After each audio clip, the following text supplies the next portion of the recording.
24 de marzo de 1976, las Fuerzas Armadas usurparon el gobierno constitucional en la República Argentina por medio de un golpe de Estado. Desde ese entonces, el régimen militar, que se autodenominó Proceso de Reorganización Nacional, llevó adelante una política de terror, la desaparición, forma predominante a través del cual ejerció la represión política. Afectó a 30.000 personas de todas las edades y condiciones sociales que fueron sometidas a la privación de su libertad y a la tortura, y entre ellas a centenares de criaturas secuestradas con sus padres o nacidas en los centros clandestinos de detención a donde fueron conducidas las jóvenes embarazadas. La cantidad de secuestros de niños y de jóvenes embarazadas, el funcionamiento de maternidades clandestinas, Campo de Mayo, Escuela de Mecánica de la Armada, Pozo de Banfield, etc. La existencia de listas de familias de militares en espera de un nacimiento en esos centros clandestinos y las declaraciones de los mismos militares demuestran la existencia de un plan preconcebido no solo de secuestros de adultos, sino también un plan sistemático de apropiación de niños. Miembros de la fuerza de represión, dejados en cualquier lugar, vendidos o abandonados en institutos como seres sin nombre NN. De esa manera los hicieron desaparecer, al anular su identidad, privándolos de vivir con su legítima familia, de todos sus derechos y de su libertad. Hubo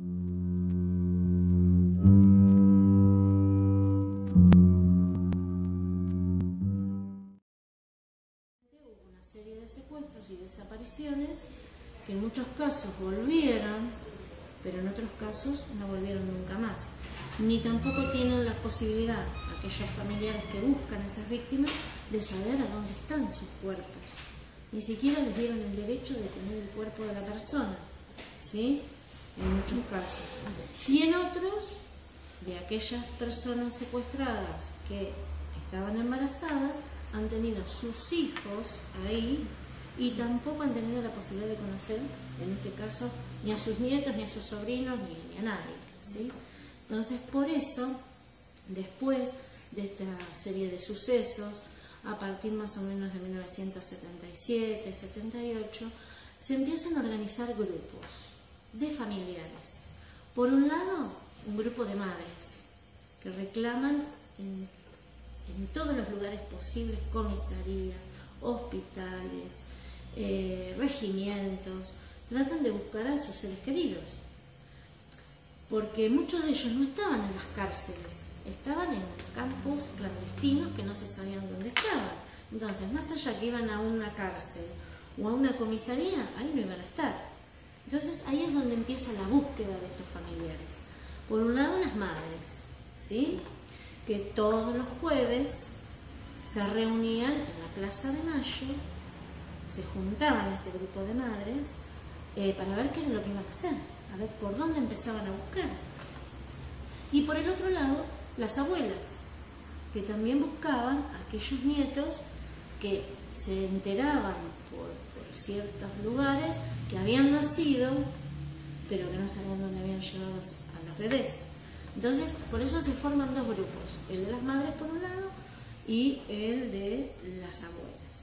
Más adelante, con los años, después de la democracia, se va a organizar el grupo Hijos. El grupo Hijos es otra agrupación que son los que buscan a sus padres, ¿sí? Así que vamos a tener a las madres de Plaza de Mayo, a las abuelas y al grupo Hijos. Y se les dice de Plaza de Mayo porque todos los jueves, aún hoy, en la actualidad, se juntan, y ustedes van a ver en ciertas imágenes o en fotografías, que dan una vuelta a la plaza, ¿sí?, y sobre todo al monumento de la Plaza de Mayo, como un gesto de que todavía siguen en esa búsqueda, ¿sí? Porque, a ver, buscan esos cuerpos y dónde poder llevarle una flor, ¿sí? Y obviamente tienen todo el derecho del mundo de saber qué es lo que les pasó. Nadie les explicó nada, ¿sí? Hay muchos que fueron fusilados, otros que fueron arrojados en el Río de la Plata. Hay diferentes versiones e hipótesis de dónde están esos cuerpos, ¿sí? Y muchos centros donde fueron también secuestrados y torturados. Entonces, bueno, básicamente estos dos grupos son los que aún hoy siguen en defensa y en la búsqueda de sus familiares. Y las abuelas, bueno, se han organizado muy bien, en este caso, porque bueno, tienen un centro de estudios muy avanzados con muestras para hacer los estudios de ADN. Bueno, hay mucha ayuda de los medios de comunicación para que esto se pueda realizar. Todas aquellas personas que nacieron en este periodo, entre 1978, 77 y 1982, que tienen dudas de sus identidades, que vayan a este centro para que puedan hacerse los estudios de ADN y así poder saber cuáles son sus orígenes, ¿no? Obviamente, bueno, ahora ustedes se están dando cuenta, uno de los nietos más, a nivel mediático, más importante fue la de Carlotto, que es la que organizó todo este grupo, ¿sí? El nieto 114, ¿sí? Entonces, bueno, es ahí que con más razón incitó a un montón de chicos que después de esta aparición de este nieto han llamado por teléfono, se han interiorizado cómo tienen que hacer, porque es como que fue una inyección de motivación para aquellas personas que dudan, porque no es fácil encontrarse con la situación de no saber quiénes son nuestros antepasados, cómo vinimos y de dónde somos. Entonces, bueno, gracias a este grupo también sirve mucho para aquellos cuerpos que se encuentran, porque en ciertos cementerios de la República Argentina también hay un grupo de antropólogos forenses que trabajan de forma exhaustiva búsquedas de cuerpos de personas que desaparecieron, y que hay muchos cementerios que tienen, por ejemplo, fosas comunes con cuerpos que no se saben su identificación. Entonces es muy bueno el tema de los avances científicos que ayudan, y por las pruebas de ADN a veces pueden detectar a qué familia perteneció esa persona. De hecho, hay muchas familias y muchas madres que recuperaron a sus hijos gracias a estos estudios de ADN de estas fosas que encontraron los esqueletos, y que pudieron hallar, aunque sea, a sus hijos, ¿no? Y bueno, y tener la esperanza y la fe que puedan aparecer el resto de los nietos, en este caso, que aproximadamente creo que son en total 400 los nietos desaparecidos.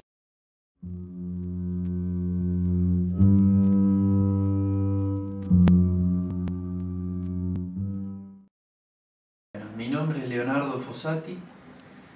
trabajo en Abuelas de Plaza de Mayo y soy uno de los nietos restituidos por las abuelas en el año 2005. Nosotros queríamos empezar a hacer unas preguntas para saber un poco de mi identidad, como si recuerda algo, todo lo que vivió y todo, si nos puede contar un poco de eso. Bueno, la primera es quién fue su abuela, si la conocía o la llegó a conocer,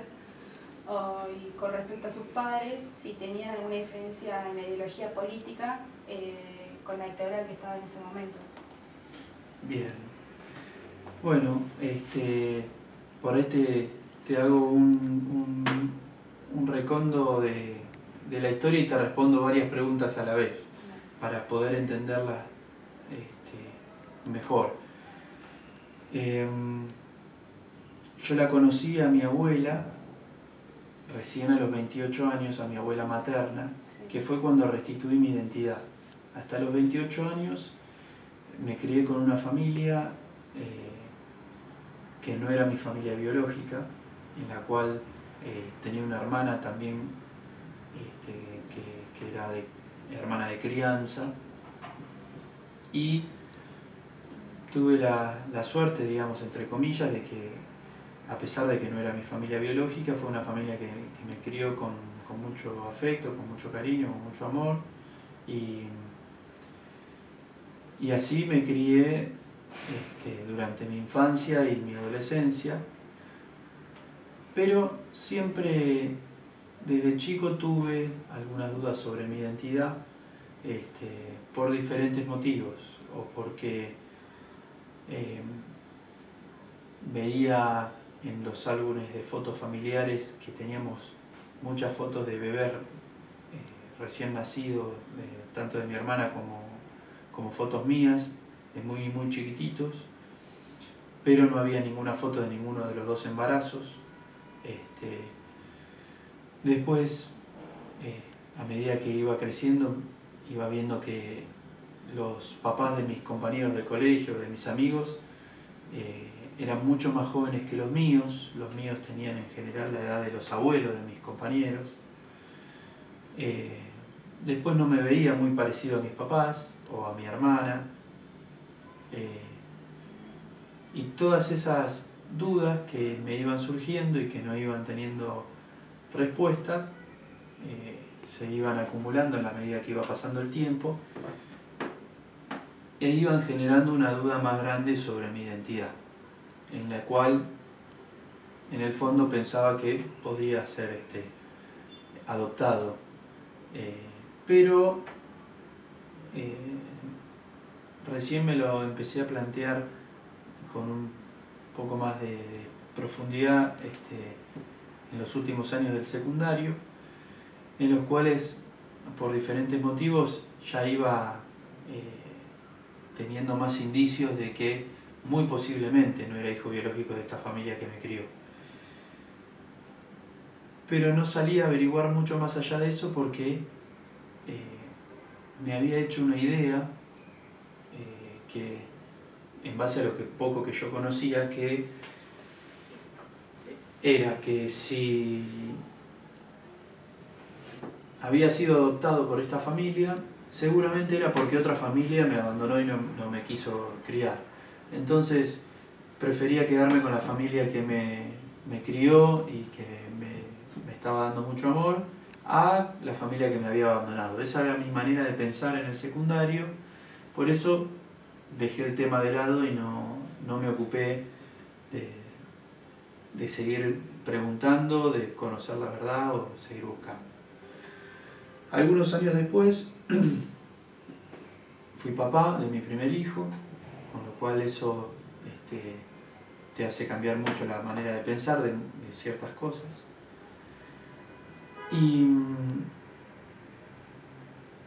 Y sobre el tema pensaba de que, bueno, por un lado, si yo había sido adoptado y en algún punto no quería conocer o no me interesaba conocer a la familia que me habían abandonado, por ahí tenía que hacerlo por mi hijo para que él en un futuro sepa la verdad y sepa cuál es su historia biológica más allá de su historia de su familia de crianza. Entonces, en un momento lo hablé con mi familia, estas dudas, me corroboraron que no era hijo biológico de ellos, sino que ellos no podían tener hijos, y en el año 72, o un poquito antes, en el 71, empezaron a buscar y a tener la posibilidad de adoptar a un bebé o a una beba, y un médico amigo de la familia les ofreció, que había nacido en un hospital, una bebé que iba a ser entregada a casa cuna en adopción, entonces a ver si ellos la querían, y así ellos llevaron a su casa a mi hermana de crianza, que es más grande que yo. Y de la misma manera, en el año 75 o 76 empezaron a buscar nuevamente una adopción, y contactaron a gente conocida y gente amiga que los podía ayudar, y en ese caso una de estas personas era una partera que vivía en el barrio donde yo me crié, en donde además de trabajar en hospitales, ella atendía partos domiciliarios y hacía también abortos en su casa. Esta partera, un tiempo después, se comunica con ellos para avisarles que había un bebé recién nacido en su domicilio, donde ella atendía los partos también, y que que iba a ser entregado en adopción porque la mamá era una chica joven de Córdoba que había venido a estudiar a La Plata y que no quería tener familia, que había quedado embarazada y que no quería tener familia, que lo iba a dar en adopción. Entonces ahí ellos me fueron a buscar a la casa de esta partera. Entonces esta es la historia que ellos me cuentan a mí y en la cual yo inicio una pequeña búsqueda, pequeña porque no duró mucho tiempo, porque intenté contactar a esta partera, fui a la casa donde supuestamente yo había nacido, porque después no fue así, pero donde me fueron a buscar en definitiva, y esta mujer ya había fallecido. Entonces, la verdad es que no tenía muchos más lugares a donde ir, porque el nexo era ese y ya esta mujer había fallecido y no tenía forma de seguir buscando porque mi partida de nacimiento yo estaba anotado como hijo biológico. Era una partida falsa porque no había sido hijo biológico de la familia que me crió. Pero en ese momento era la manera de saltear los pasos de una adopción y de poder adoptarme entre comillas de hecho.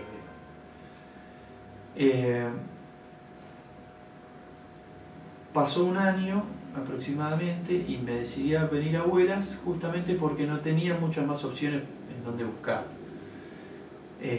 Y porque, a pesar de que mi familia de crianza no tenía vínculo con las fuerzas ni policiales ni militares, ni siquiera ideológicamente coincidía con lo sucedido en esta última dictadura, me acerqué a Abuelas porque había nacido en el año 77, plena dictadura militar, en la ciudad de La Plata, una ciudad muy castigada por esta última dictadura militar, y la verdad es que no tenía muchas más opciones a donde ir. Entonces me acerqué con estas dudas acá a la filial de Abuelas de La Plata, les comenté cómo había sido el tema, se inició una investigación por intermedio de la documentación que yo tenía, y avanzada esa investigación me ofrecen hacer un tiempo después un análisis de ADN, que es una pequeña extracción de sangre donde se comparan los datos genéticos míos con los datos genéticos que se encuentran guardados en el Banco Nacional de Datos Genéticos, que fue impulsado también por las abuelas y que en ese momento funcionaba en el Hospital Durán, en Buenos Aires. Bueno, ahora también está por hacerse un traspaso. Entonces, hecha esa comparación, ahí pude tener la certeza de que la historia que a mí me habían contado y que a la familia de crianza también le habían contado era falsa. Digamos, que yo no nací en la casa de esa partera, ni que mi mamá era una chica joven de Córdoba que había venido a estudiar y que me había abandonado para darme en adopción y demás, sino que a mí no me habían abandonado. Mi papá y mi mamá eran de La Plata, mi mamá estaba en el último año del secundario y militaba en la UES, en la Unión de Estudiantes Secundarios, y mi papá era un estudiante de historia y militaba en la Juventud Peronista. A ellos los secuestran en enero del 77, al momento del secuestro mi mamá estaba embarazada de mí de 7 meses, y nací estando mi mamá secuestrada en un centro clandestino de detención, que es donde funcionaba y donde sigue funcionando la comisaría Quinta en La Plata, en diagonal 74, entre 24 y 65, y que efectivamente no me habían abandonado, sino que más bien me habían robado, digamos, de las manos de mi mamá. Yo nací el 12 de marzo del 77, y bueno, a partir de ese momento que yo conozco esta verdad, que fue en agosto del 2005, pude conocer a mi abuela, a la única abuela que tengo viva porque mis abuelos paternos fallecieron, ya habían fallecido, mejor dicho, en el momento de que yo conocí la verdad, y conocí a mi abuela materna y al resto de la familia. Yo tengo tías por el lado materno, por el lado paterno, y tengo primos, primos que viven acá y otros que viven en Venezuela, porque cuando a mi mamá la secuestran, mi tía, que es la hermana gemela de mi mamá, también estaba embarazada ese mismo año, y también iban al colegio juntas y militaban juntas ahí en la UES. Se pudieron exiliar por Brasil, después vivieron un tiempo en Suecia, donde nació mi otro primo, y después se radicaron en Venezuela. Por eso tengo familia en Venezuela, porque tuvieron que exiliarse por esta última dictadura cívico-militar. Así que es un poco, te pongo en contexto y te respondo la pregunta también. Sí. Y bueno, después ya queríamos saber preguntas más personales de qué es lo que vos pensabas con respecto a cómo defienden ustedes los derechos humanos. Bueno, la definición de derechos humanos es muy amplia. Abuelas desde ya que es una organización, es una ONG que los defiende de la manera más amplia, a partir de una tragedia que le tocó vivir al país y a las abuelas en carne propia. Generaron esta asociación en defensa, primero buscando, como les decía, primero buscando a sus hijos y a sus hijas, y después a sus nietos, y brindándole la posibilidad a estos nietos de tener el derecho a su propia identidad, a su verdadera identidad. Y Abuelas ha